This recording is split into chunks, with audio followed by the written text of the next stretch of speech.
Heç olub ki, səhər oyanırsan, amma qolları çırmalayıb dünyanı fəth edimisi yoxdur. Hətta kofe də kömək eləmir, diqqətini cəmləyə bilmirsən. Planlar gözünü qorxudur, telefona baxırsan, amma o da bezdirir. Elə bil ruhun offline rejimə keçib. Bəli, bu motivasiya yoxluğudur. Amma sən tək deyilsən. Hətta ən uğurlu, ən enerjili görünən insanlar belə bu qara dəliyə düşürlər. Sual isə budur, belə hallarda nə etməliyik?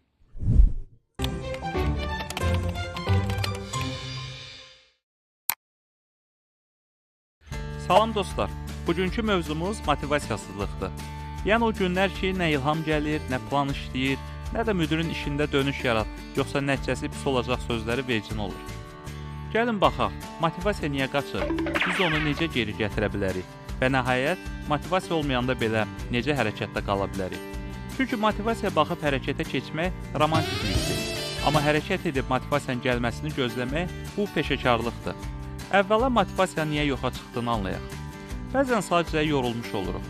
Fikirləş, telefonu çox istifadə edəndə necə sinib donur? Biz də bəzən elə oluruq.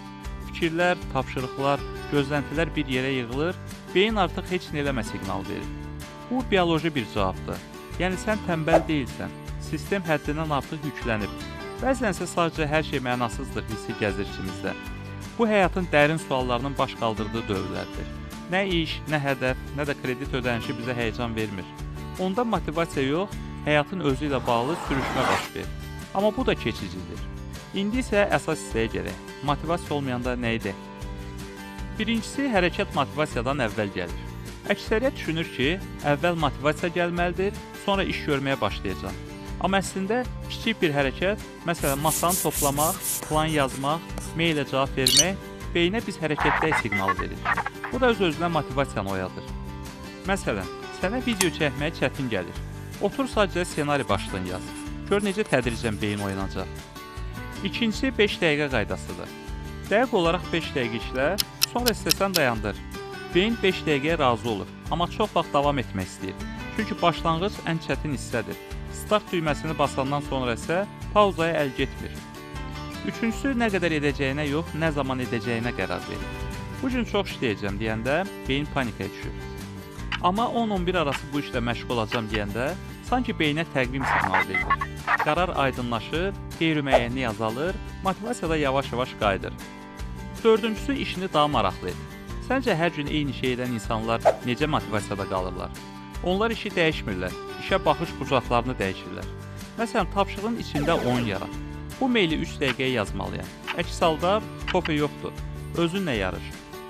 Bu cür xırda challenge'lər monotonluğu sındırır. Beşincisi, motivasiyan yoxdursa, motivasiyası olana bax.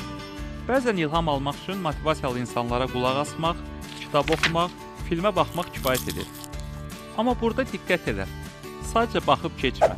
İzlədikdən sonra özünə sual ver. Buradan nə öyrəndim və bunu sabah nə üçün istifadə edə bilərəm?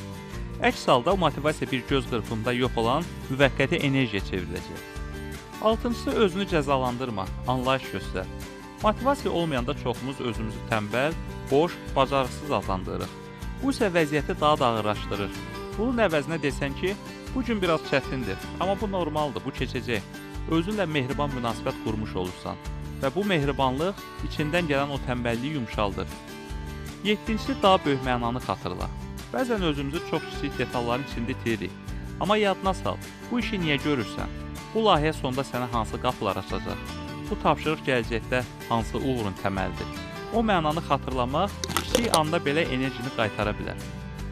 8-incisi və bəzən sadəcə heç nə etmə. Bəli, bunu da deyək. Bəzən motivasiya yoxdur. Çünki sənə sadəcə istirahət lazımdır. Düzgün yatmaq, başı telefonla doldurmamaq, sadəcə nəfəs almaq. Bu da bir növ yenidən qurma prosesidir. Özünü bateriyası bitmiş telefon kimi düşün. Biraz adaptera qoş, sonra işə davam edərsən. Sonda deyim ki, motivasiya gəlib gedən qonaqdır. Amma sən ev sahibi olsan, hətta olmayanda da işin gedər. Hər şeyə baxmayaraq kiçik bir addım at. Çünki hərəkət motivasiyanı doğurur. Əgər sən də bu dövrü keçirirsənsə, bilin ki, bu normaldır. Əsas olan bu halı qəbul edib, onun içində də irəliləyə bilməkdir. Hərəkətdə qal. Çünki sən hərəkət etdikcə motivasiya, enerji və nəticə gec-tez sənə çatacaq. Uğurlar dostum.